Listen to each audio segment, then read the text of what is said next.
Dravens, but he hasn't picked up that Draven much, especially into the groups, and neither did he pick it over in the finals of the NLC where they played 5 games. He played 4 games of Zeri, 1 game of Sivir, and I think if anything, this game might be a handshake of the Sivir versus Zeri, because you're either going to ban both AD carries right here, and then you've got the likes of Lulu and Yuumi going out unbanned, or you're going to ban the 2 enchanters and leave out those 2 AD carries. But it's not going to be the case, because GameWard are more scared of Vikings Jarvan, which to me screams that they want to go towards something like an Aphelios maybe or a Sivir.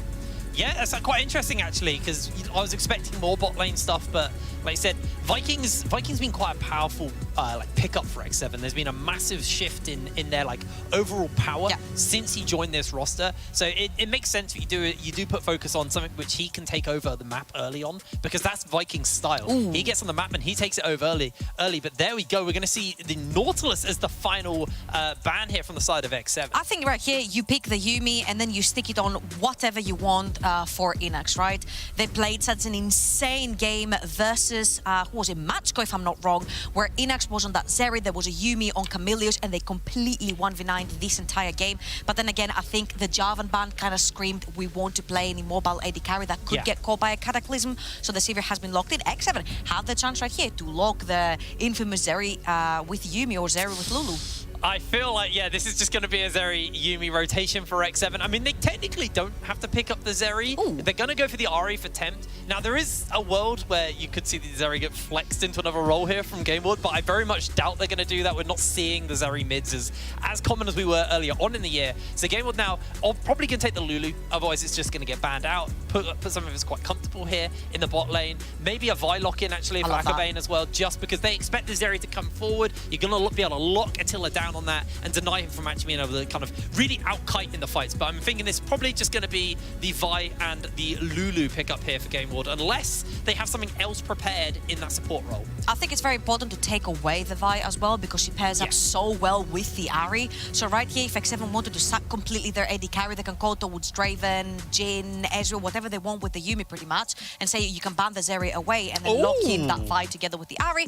That is a tackle that's special, especially since GameWard is a very bot-centric team. They do like to pick mid laners that either will control the team fights or will have early on skirmishing power like the Ahri, and here the Swain for the later on team fights. And actually X7, there you go, they pivoted off the Zeri, which is something we don't see very often when it's open and Attila is in this team, but it's gonna be the Tom and Jerry down bot.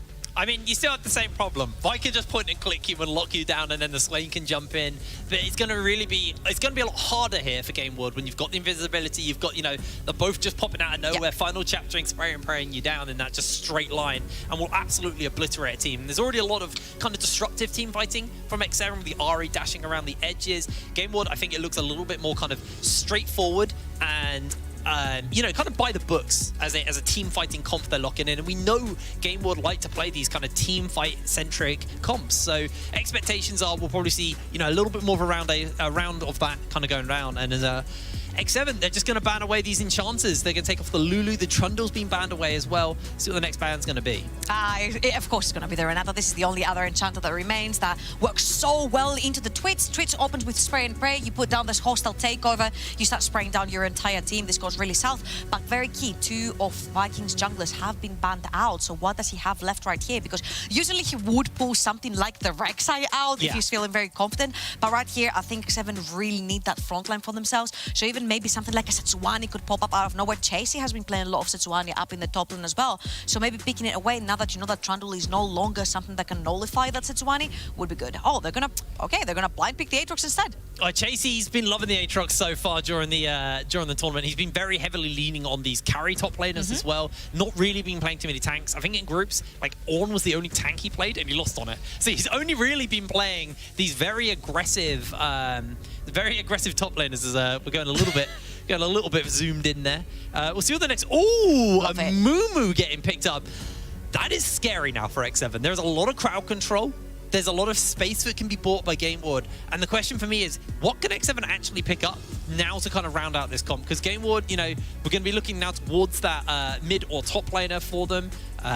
We'll see what they actually go for here. They're going to go for the Akali. So Swain fairly flexible. So is the Akali, actually. I just really love the fact that they locked in a Mumu here because X7 does not have any tanky member. The second 1Q hits from Camellias, everyone goes in, that member's dead. It's suddenly a 4 versus 5. What have you got from the side of X7?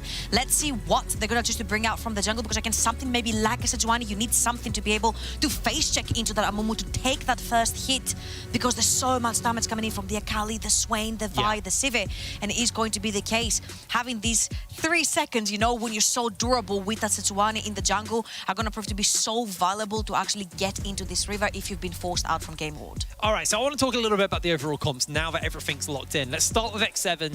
What is the game plan here? How does this play out? What we're expecting to see? So usually, even for both teams, they have a very similar play style. They do play for their bot lanes and they do play for the team fights. And from what you can see right here, there is this side towards the bot side, from jungle to bot, where it's like the front to back. You've got the Swain to cover for GameWard, you've got the Ahri and the Sejuani to cover from X7, and then you've got the typical hyper carries towards the bot side of the map. The top side of the map is a different story, because you've got 2 snowbally champions, the sides of Aatrox and Akali. They both scale really, really, really well, and if you let Aatrox run free with the Yuumi in the late game, he's going to run over your entire team. And as you saw, GameWard, they're not necessarily too tanky. So if Vi overextends, if the Amumu overextends, and Aatrox is strong from a side lane, it's going to be really difficult to deal with. But to get there, you have to get through that early game, and level 6 on that Akali is going to be really hard to deal with. It's one of those things that you kind of forget about when you have a Yuumi, and it's one of those things where, like, you just go, right, what AD carry does Yuumi want to sit on?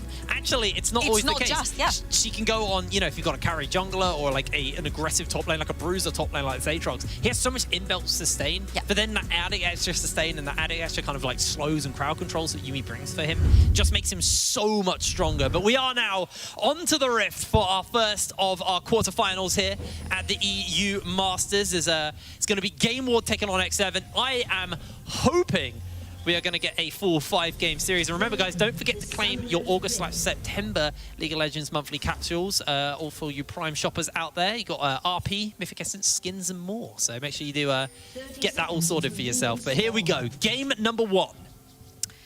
Right, so we mentioned how it's going to be pretty much chaos on the top side of the map. If the Akali starts getting kills, if the Aatrox starts getting kills. And as you can see here, Chasey is opting to go towards the Comet as well. He's playing more of a pokey build, as Melonic has chosen to go for that second wind. When you get poke, you start healing. But reminder here, second wind is slightly nerfed on this patch. So when you get hit by Comet, when you get hit by Scourge from the Aatrox, who has really long range abilities, you're going to suffer that poke. But of course, after level 6, Melonic will have that kill threat potential, especially because he's running the Ignite. He can lower down that healing coming from the World Ender from the Aatrox.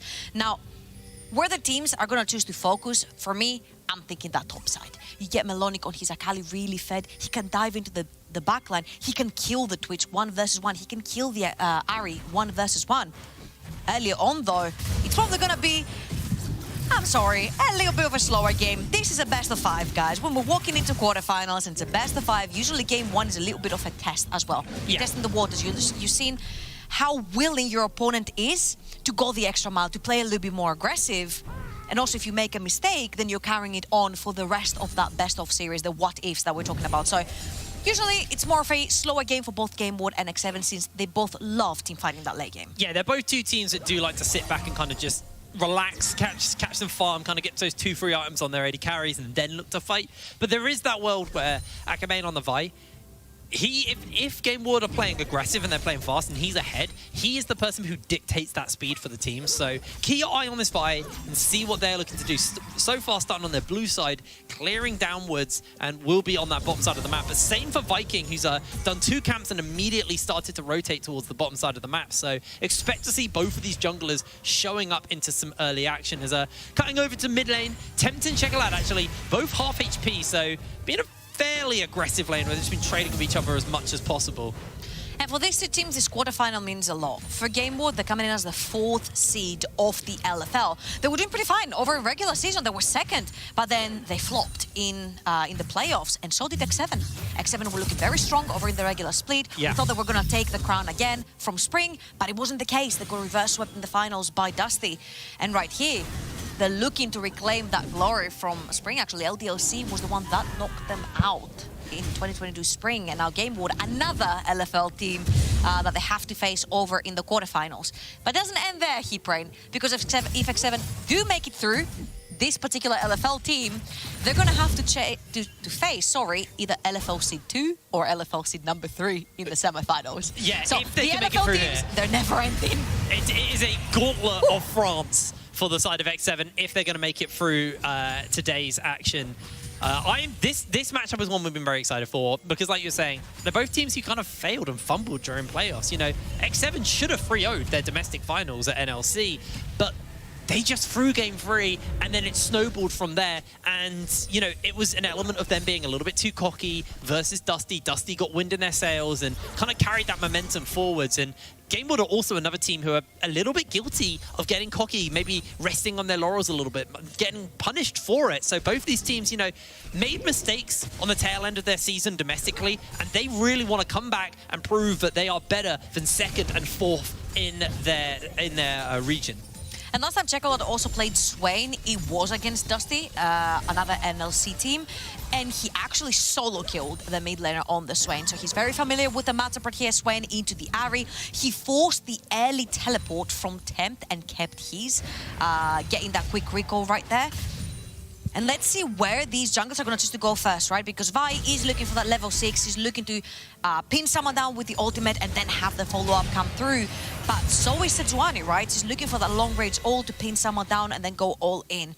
And I feel like this is most likely going to happen towards that bottom of the map where you do have the Dragon, because both of these teams love their priority bottom lanes, especially when they have hyper carries, which means they do love the early Dragons for that. I'm glad you mentioned that, actually, because when you look at the statistics, it's very interesting. Both these teams have very high Dragon presence in the game. So, GameWard have 72% of the Dragons taken in their games are taken by them. On the side of X7, they're 77%. But the difference is X7 consistently take that first dragon, while GameWard only get 50% of their dragons early. So X7, while both these teams do play for their bot side, X7 really lean into their bot side early on in the game to enable some map pressure for themselves so they can kind of snowball the game from there. And that was very clever by the X7 bot lane right there. They had a ward on that third bush.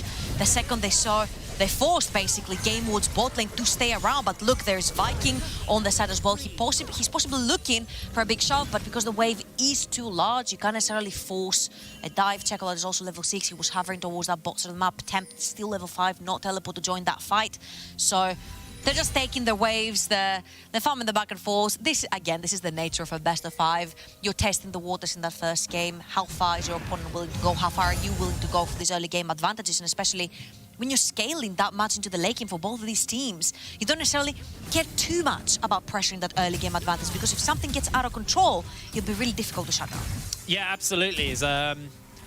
Viking is still behind Akabane as well. He's only just about to tick over to that level 5 mark there, so has got a bit of a ways to go. Akabane, you know, already had that level 5, working towards that level 6 mark for himself. Is a little bit further up over his counterpart, but actually Viking, as I just look at the experience, was able to bounce back as he just took his entire bot side. So he's fine. Camille's coming on a long flank here, but spotted out by that control ward means that he should be safe as Temp dodges away on the claw. And here's what Temp's going to have to be very respectful of. Every single time that bot lane resets, you know that Yuumi is going to go together with Twitch. So the Yuumi is going to end up in the bot lane, but Amumu can actually roam the map and possibly try to get you kills or summons in the early game. So Tempt is going to have to be extremely respectful from for Camilius' roams right here. You see, he's still sticking around. Maybe if you get that Ahri ult, that's then your ticket to walk into that Dragon Pit and get that very early Dragon if Tempt doesn't have his ultimate up and available. Because, yes, Yuumi is a very broken champion and very hated for that reason, but early on in the laning phase, you're usually not that powerful, and then also you cannot roam necessarily too much unless you stick on the jungler, right? So Camillus right here has the upper hand if he wants to make something happen very early on.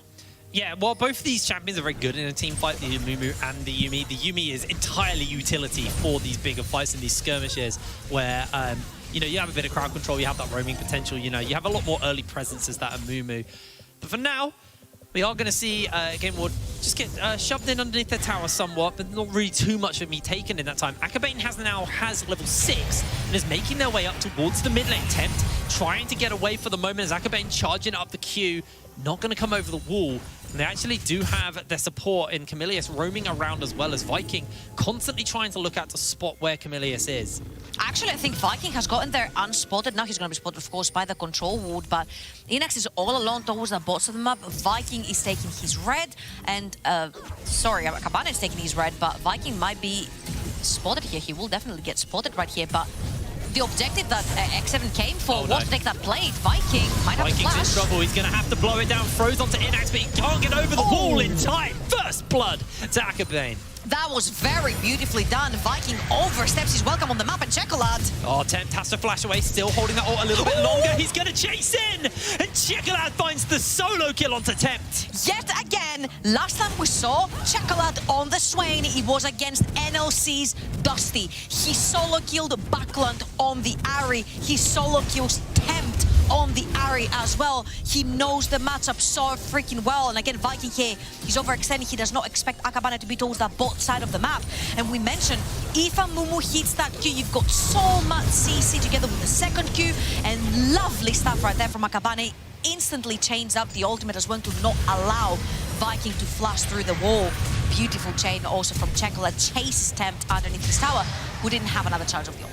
Yeah, that was really, really clean stuff there from Chocolate, actually. Solo killing Tempt on, you know, a pick which he's actually been playing quite a lot during the group stages of this tournament. And X7 off to a rough start here, now down 1,000 gold, but they are looking to try and pull that back somewhat as Melonek jumps over the wall. Chase, it does chase him, but not going to commit for anything more as X7 actually lost their first dragon of the game, and they are going to now turn their attention towards this Rift Herald as they've got some presence over here. And with Akabane no ultimate available, neither for Chocolate, this should be pretty much a surefire one as they're using the big old combo onto the Swain. Attila finds himself the kill. Beautiful pick up there. Rift Herald as well for X7, and they bounce back after that kind of series of misplays earlier. That is usually a move that GameWard does. They will rotate into the mid lane, their bot lane, and they'll go for the Rift Herald, but this time it is X7 because they know they have the ultimate advantage. But Inax on the bot lane has been shoving in two waves, sorry. Attila needs to be very careful before he approaches. Oh no, he's in trouble. Instant flashes out. Sivir ult goes down as well, but not going to get caught, just going to lose a whole lot of this wave. Vikings here now with that ultimate available, so Tilla will catch this wave, but not before giving up a few plays. Let's have a look at this mid lane, though. Yeah, that was very well done. They were actually pinged on the map. Chocolate knew that Kasing and Attila were over there. He overextends, doesn't have ultimate or flash from the previous engage with Tempt in the mid lane. So a little bit questionable right there, especially since Attila did come from Vision together with the Yuumi. But that was a mistake that was instantly capitalized upon from the side of X7, but the bot lane did lose a bunch of gold from that bot lane since they lost a bunch of plates, experience and gold from all the waves that got crashed in underneath Attila's tower while he was still in the mid lane. But now they do have the Rift Herald in their pockets, so they can actually look to cash in even more on the rat. And crucially, the gold between the AD carries is dead even. No one has a gold lead, but there is a Blade the Ruin King finished up onto Attila. Inax is heading back to base and should get close, if not finish up, but not quite there. But if we do look at full items right now, it is only Attila and Akabane who's got that Chemtech Chainsword finished up on the Vi. So gonna make Chasey's life a little bit harder. You talked about the Ignite, but this is, you know, at least not on a cooldown. You will just be able to apply those grievous wounds to him. And obviously with the Yuumi about as well, kind of denying a bit more of that sustain as X7 are fishing around for something bot side. Yeah, and that item is actually very gold efficient as well. Something along the lines of more than 100% efficient, minus the passive even. So adding the passive, which is the Grievous Wounds right there, it's not the top of the top Grievous Wounds, but it's good enough for that, especially early game. But mind you, very nice flash right there from Inax instantly to not get caught. But mind you, that means that Vi, yes, he's very strong, deals damage, but he's also very squishy. So if he does get caught out by a Viking ult, by Tempt's Charm, by an ultimate from Kasing's Yuumi, could end up going down real quick.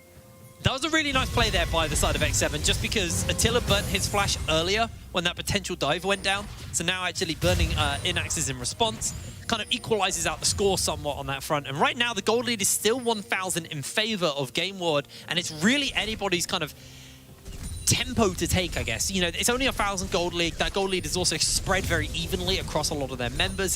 The biggest gold lead in the game right now is Checolad with 500 gold up over Temp, so nothing major for either team, but he has now finished up his Crystal Scepter. The Kraken Slayer has been finished up for Inax as well, so items are starting to roll over. People are starting to hit their kind of first items, and we'll see what that's going to actually do for the state of the game here. I think it's so important that the Rylai's is completed on the side of Checola, because he can actually be that Ray boss in the choke points right now, where X7 don't necessarily have many items completed. No item completed in the jungle, no item completed in the, on this Ahri, which means that the Ahri will not be that easy to pop you, even though it's full squishes on the side of GameWard, right? So having Checola with his Rylai's, very tanky, slowing people down through choke points, it's going to be very important. Since 30 seconds, we've got another Dragon coming. Very nice tempo play right there from Viking as well. He's going to drop the Rift Herald in the mid lane. GameWard are going to have to respond to that, and they can move it into the river from the side of X7, but that is...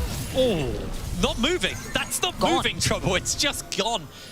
Temp able to dodge away on that first claw, makes it the second as well. Viking flashes away. They throw all of the CC onto Camilius. He has to use the stoppage for the moment. They're going to chase onto the Rat for the moment. Akabane holding his life for as long as possible, but no, Attila, it's going to go down. And Viking is on his own. Only got a kitty cat with him. And it is a whitewash for the side of GameWard. Maybe a hero play can come down, but the charm doesn't quite connect. They get the lockdown onto Chasey as well. And GameWard, they're going to pick up this second Dragon for free. And GameWard seem a lot more decisive when they want to make a move. If they want to engage, they engage. X7 seem to be on a completely different page. Ahri's going out from the sort of tempt while Chasey's tipping in, but then Viking flashes away when they've already caught an Amumu. And you see how we said Viking on this Sejuani is going to be the face.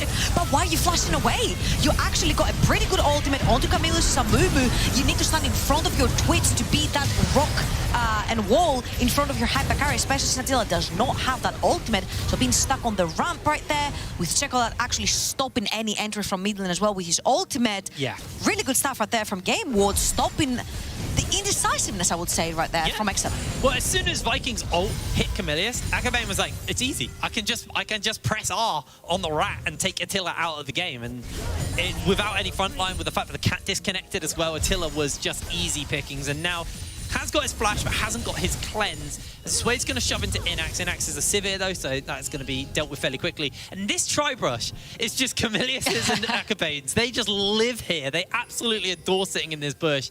It's all about just sitting for the pot lane. And yeah, we are taking notes right now. Attila, what can he do? Is he just going to have to play this chill? But they're going to spot him out on the wall. No. If Attila gets out of Invis right here, he's in he's going to be in really bad hands, the hands of Akabane, which is not going to be a very fun road, but Viking is going to be around. Now, of course, there are ultimates all across the board. Attila does have his flash available, but you do not have the first dips from the mid lane. Checolat is always the first one to move from that mid lane into the river. X7 might still look. It's actually Tempt this time. Oh, a massive whiff on the ultimate, but the charm's going to be enough to kill Camillus as Attila is untouched this time. They're jumping in for Tempt. Tempt can't get away. Tempt's going down. Kasing's going to be next to follow as well as Checolat slowing down Viking, leaving Attila on his lonesome against the tower as Attila's just holding fast and long. Akabane finds him with the Q. Attila flashes, finds himself a return kill, but Inax will take him out. 4 members of X7 fall. 3, 0, and 5 for Inax CV, and this is why they prioritized it over any other AD carry that was left available. Zeri was up for grabs, Aphelios was up for grabs, Inax chose Sivir. They banned the Jarvan for that reason. They picked the Sivir, and every single time there's an engage coming in from GameWard, Inax completely untouched on that backline. And again, X7, who we've been praising a lot for the team fight in Chasey. Chasey's probably just going to be killed here. Camillus is chasing him down. Maybe if he can land that Q, he might be able to survive. Can't quite get the damage off for the moment from Chasey, but now he sees CC'd. Melanic will come forward as his kill is secured by his support. But a beautiful play on the top side here, and GameWard now 10-3 in the kill score. And we'll have a look at this fight in the bot side once again. Yeah, Viking sees Camillus right there. He knows he has no ulti, but he does, flash, but he does whiff the ultimate completely. And as you can see, Kasing is ulting in the wrong direction whilst everyone is coming from the top side of the river. Kasing is ulting towards that dragon pit. So GameWard find out the best way to shove X7 into a very narrow choke point. This is where Sivir and her ricochets completely shine. And even though Attila tries his hardest to get a kill back, and he does manage to do so, that Sivir right now is 2,000 gold in the lead. 2 items in, got the boots, gonna cash in on the cull as well. That is a very rich AD carry, and when we're talking about the story of the 2 AD carries, right? Inax in the LEC, played for Schalke. Attila has been to Worlds, has taken down AD carries like Uzi in his career. This is why these 2 teams are so bot-centric. Oh, another flash comes out. They are continuing to beat the pressure up onto Camillus. Attila's able to take him down. That's going to help because Attila is 2 levels down on Inax right now. Yeah, that sucks. I mean, Inax did receive a bunch of star platings from he's also just had his jungler bot lane all game as well, so he's been pretty safe while Attila... You telling me this is a jungle diffy here, Hitbrain? I'm not going to say it's a diffy in the jiffy, but, you know, there has been a little bit of attention from Akabane. And this is the thing about the Vi.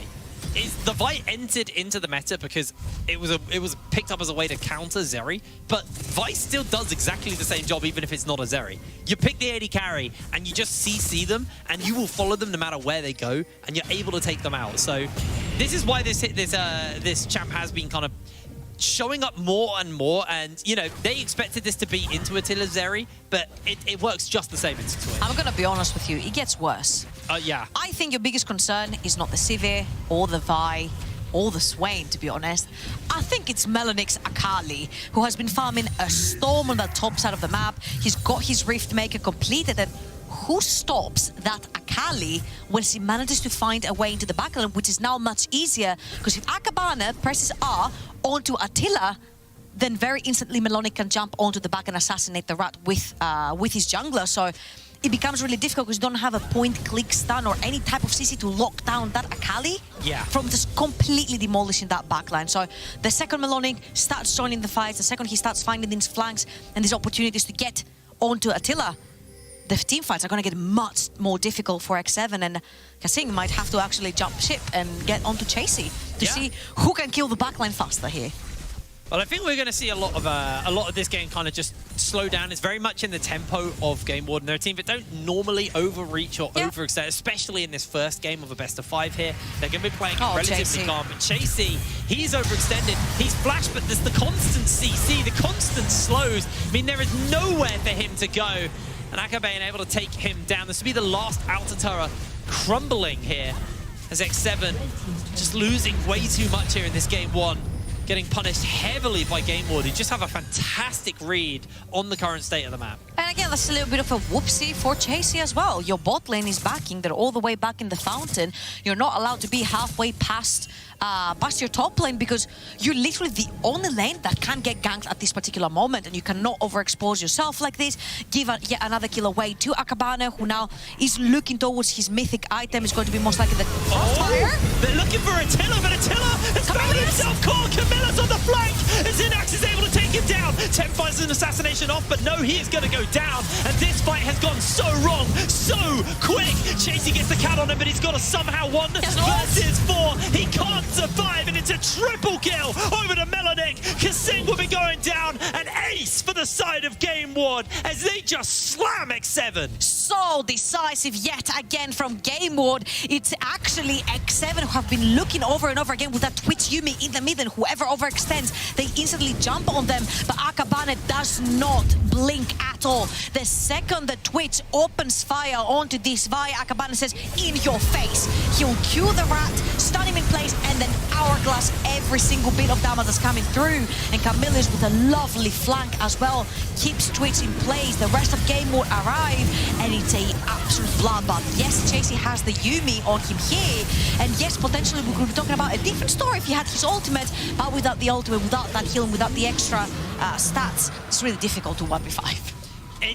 Yeah, I mean, he was too late to the party. Camillus, that flank was just beautiful because Attila, had nowhere to go. He didn't have his cat on him. He didn't have Kasing with him, and it was just easy pickings. And it was actually Inax with a ricochet to take him down as well. So Attila did get him back though, or I can't remember who he killed though, but he got someone back because he got him with the poison. But even so, that was a play started by X7, and you're starting to see maybe a little bit of desperation coming out. They're playing for these over-eager engages just to try and find a pick, but GameWard are just so on it. They can read this play coming a mile off, and they instantly punish with it. I think for X7, you kind of have to at this point. You're 8,000 gold behind. If you play the front to back, into a Swain, into an Akali, into a Sivir, yes, you might kill one of them, but the rest of them will wipe you out of the picture completely. Yeah. So it becomes really difficult. Attila is looking again, but GameWard right now have read this play. You see Akaban is even charging. Oh, they look to find Akaban. He jumps straight in with the ultimate. The charm's going to connect. Attila has to flash away. They're not even able to find the kill. What a lockdown. What a slaughter. A triple kill over to Inax, and it is just another absolute decimation of a team fight from the LFL 4th seed. Not a single member dies from the side of GameWard. They want to take away 5 lives from X7. They're going to take their mid lane tier 2, and they're going to sprint it down to Baron as well, so they can make sure that on the next fight, if they do ace them again, it's going to be game over. And look at this again. It's the same exact move from Attila, 3rd, 4th time in a row. GameWard have read this play. Akaban is literally charging in his face, and the second they find him, they jump into the backline, and it's like, fine, you're almost taking down our Vi.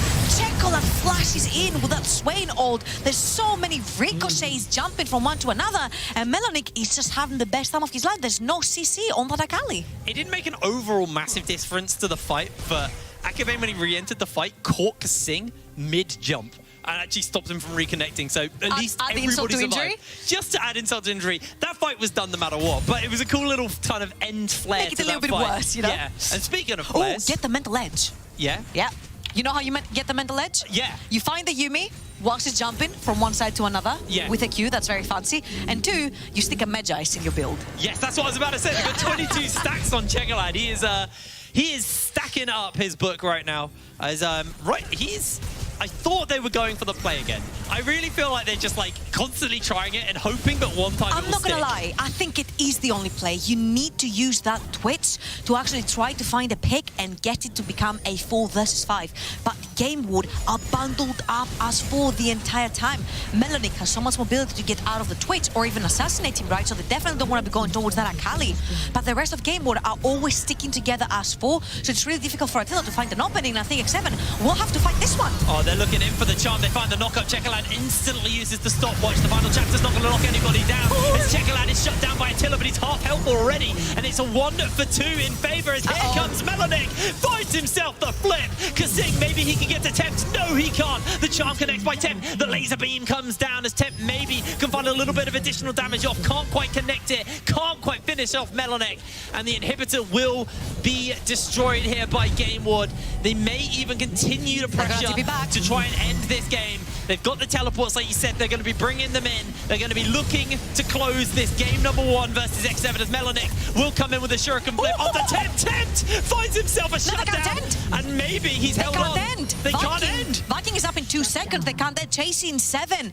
So the fact that Melonic actually dies there, that means less wave clear, less damage onto these towers. And let's see this again, because Tempt finds a really nice taunt, charm onto Checolad. But Checolad has an ult, he has his hourglass. He's a pretty beefy Swain at this point, who's also tanking the tower, so yeah, okay, you get 2, but what did we say? When that Akali suddenly joins the fight, and Akali that's uber fed right now, you're gonna end up going down. And even though the charm did hit, Melonic managed to stopwatch that right before he died, and 2.5 items onto this Akali at this point. You've got 3 items on your Vi, plus that GA. Right here, Akabane, all he has to do is just find Attila, find that Twitch, press that button, don't care if you die, because all your team is just going to follow through, and that Twitch is just going to die on the spot. Oh no, Viking. He's just able to slide out of there. This is Dragon Soul as well. We haven't really talked about this, but yeah. GW are just controlling the Dragons. They are onto their 4th, and they should be able to pick this one up. It's going to be pretty hard for X7 to contest it with the gold lead being 13,000 with the amount of crowd control they have, as Attila is looking for it, but there is that big one. They spotted him out and everything's thrown down. Attila, not long for the world, unfortunately, taken down by Checolad as Tempt jumps in and Tempt is locked down. That's going to be a kill for the Vi as Inax will fall. Viking not able to contest it, not able to kill Inax. Inax able to hold his VODS. life, and a 4 It's for over. 1 fight. 4 for none fight, actually, in favor of GW. This is going to be game number 1 over to the LFL first seed, as Akabane has found himself Chasey. Chasey is going to try and 1v1 him, but I doubt he's going to be able to do anything here. It's a delayed ace, but it is a victory nonetheless for GameWard in our first game of the day. And the LFL in the quarterfinals claim that first game versus the NOC, the rivalry that got born back in 2021.